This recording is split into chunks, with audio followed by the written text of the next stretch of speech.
9:17 de la mañana, de vuelta con mucho más de Primera Página. El abogado constitucionalista Germán Escarrá, profesor universitario, sigue con nosotros. Recientemente estuvo acá en Globovisión el diputado Pedro Carreño. Él decía que no veía conveniente la realización de las elecciones regionales, cuyo periodo de los gobernadores vence en diciembre de este año 2016. Y dice que no se puede convocar esa elección, o sería inconveniente, porque en Venezuela hay una crisis económica. ¿Se puede retrasar una elección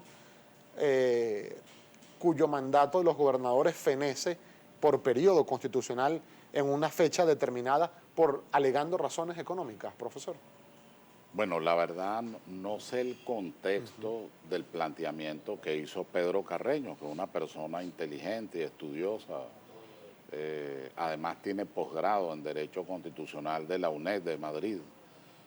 De tal manera que no sé cuál es el contexto. Lo que sí es cierto es que ese tipo de elementos no pueden ser utilizados porque fíjate tú, la Convención Americana de Derechos Humanos, el Pacto de San José, por ejemplo, de Derechos Humanos, en una de sus normas señala que aún en situación de estado de sitio o estado de excepción deben realizarse las elecciones.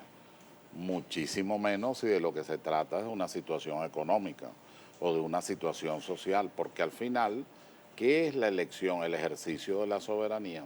Es una forma, no es la única, pero es una forma del ejercicio de la soberanía popular, de tal manera que deben hacerse las elecciones de gobernadores de acuerdo a las pautas del Consejo Nacional Electoral. Ahora hay que hacer una observación. En estos días lo leí en una socióloga, perdona que se me va el nombre, pero salió en periódicos de circulación nacional. Ella decía, siendo de la oposición, una socióloga brillante, ella decía, la oposición ha perdido un poco la brújula porque ha debido centrarse desde el principio en la elección de gobernadores. Acuérdate que tuvimos una etapa donde habían 6, 7, 8 posibilidades planteadas para, utilizo ese lenguaje, la salida del presidente Maduro, el impeachment o juicio político. Estaba también planteada la enfermedad físico-mental, lo que Ramos Ayub llama la dejadez del cargo, que en realidad es abandono constitucional del cargo, el revocatorio, la enmienda. En ese debate se hasta fue, de constituyente. Bueno, ahorita ha retomado la idea constituyente, ¿no? En ese oportunidad, pero ahora me ha llamado mucha gente de ambos sectores sobre la idea constituyente. Entonces, claro, eso trajo como consecuencia un descuido total de la oposición en relación a la elección de los gobernadores, solicitud en la que ha debido estar pendiente. Y claro, ahora nos encontramos con un debate que solo puede resolver el Consejo Nacional Electoral. Más allá de esto, profesor, dependía de qué tan activos estaban en el tema los actores políticos para algo que por lógica debería convocarse. No es solo por lógica. Ahí funciona, en Venezuela funciona y en todos los países, la actividad de los líderes políticos. Han debido sistematizar las acciones y acciones que son esenciales para la democracia, como la renovación de los poderes públicos, en este caso pero eso no se rige por lapsos. Poderes regionales. No se rige por lapsos, por ejemplo, que usted elige un gobernador que dice que va a durar 4 años. Es el Consejo Nacional Electoral, es el Consejo Nacional Electoral el que tiene la potestad evaluativa para poder decidir. Pero ciertamente la elección de los gobernadores no puede estar subordinada a los precios del petróleo, ni podría estar subordinada a una crisis económica. Eso es un tema de naturaleza política y de relegitimación del poder. Cuando se empezó a hablar del referendo revocatorio, profesor Escarrá, hubo ante los medios de comunicación una propuesta que emitió públicamente una importante figura política venezolana como es, por ejemplo, el primer vicepresidente del Partido Socialista Unido de Venezuela. Tenemos en video esta propuesta, vamos a colocarla para que usted escuche la propuesta y nos emita, por favor, su opinión respecto del carácter constitucional o no de dicha propuesta. Vamos a escuchar al diputado Diosdado Cabello. La cosa parece que es contra Nicolás, ¿verdad? Sí, así, pero enfocado. Pero será porque el presidente es obrero, es trabajador, así como lo agarraron con el comandante Hugo Chávez. Pareciera, ¿verdad? Yo tengo una fórmula para eso. 10 de enero y el referéndum se hace, ponte en marzo. ¿Cómo se llama? Ejercicio negado. Saca a Nicolás. Bueno, el que sea vicepresidente asume la presidencia, ¿verdad? Nombra a Nicolás de vicepresidente. Y a la semana renuncia.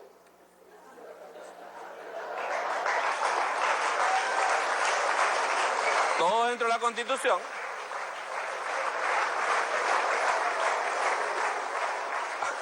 A la semana renuncia y el 233, Amalia. El 233 dice que recibe el vicepresidente. Cuando falten menos de 2 años. ¿Qué van a hacer? ¿Otro referéndum? Es inoficioso. Por eso yo digo que ellos no quieren, jamás han querido el referéndum. No les importa el referéndum. Ellos están aprovechando la figura del referéndum, que es constitucional, para decir, mira, estos están apegados a la ley, a la Constitución. Esos no están apegados a nada, están apegados a la ambición. Bien, parte de esta propuesta que emitió públicamente el primer vicepresidente del PSUV y diputado a la Asamblea Nacional, Diosdado Cabello. ¿Tiene asidero constitucional esta propuesta? Fíjate, en primer lugar, Diosdado es una persona muy inteligente. Yo he tenido oportunidad de seguir casi todos sus programas y, por supuesto, él está en una batalla en defensa del gobierno bolivariano y entramos en el discurso político, donde, por supuesto, la manera de manejar algunos conceptos es muchísimo más amplia de parte y parte. Ahora, en sentido estricto, él no está contra la Constitución, él está diciendo algo que no es inconstitucional. Lo que podría ocurrir es que eso genere una desazón muy grave en la población, porque si tú has revocado al presidente Maduro, ciertamente la Constitución no le prohíbe ser vicepresidente y luego volver a asumir la presidencia. No está prohibido de manera expresa.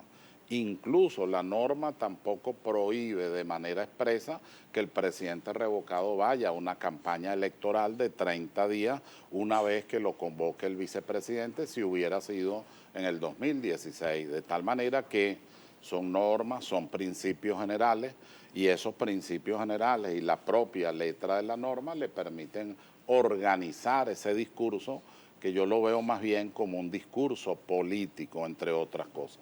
Ahora, pero usted decía, bueno, no hay, según el análisis que usted hace, no hay impedimento constitucional. No hay ningún impedimento.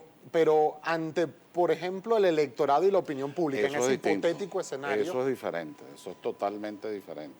Porque ahí entramos en una situación de orden político ya no constitucional. Ya entramos en una situación donde el pueblo pudiera sentirse defraudado si ha tomado la decisión mayoritaria de revocar a un presidente. Yo la verdad no creo que eso pueda ocurrir en la realidad. Yo lo veo más como un mecanismo de defensa, porque ahí sale la defensa de él, no las agresiones. Yo aquí estoy hablando sin referirme a las agresiones. Todos estos días, simplemente porque dije, mira, me parece que hay que estudiar lo que es un Estado federal, bueno, se llenó de agresiones el Twitter de todas las formas y de todas las descalificaciones posibles. Lo que pasa es que como profesor estoy acostumbrado a separar ese tipo de cosas y dedicarme más bien al núcleo, a la idea central de lo que se está discutiendo. Hablando de dedicarnos al núcleo, idea central y también a la opinión de la audiencia, profesor, Claro. Nosotros vamos a hacer una breve pausa, pero al regreso vamos a consultar toda la participación que nos está llegando a través de @Globovisión, @Primera Página, con nuestra etiqueta, numeral Primera Página. Mi compañera Marjorie Fiaschi ya está preparada para hacer el chequeo de todos los comentarios que estamos recibiendo, y al regreso de la pausa vamos a seguir con el abogado Germán Escarrá, profesor universitario, y la participación de todos ustedes. Ya venimos.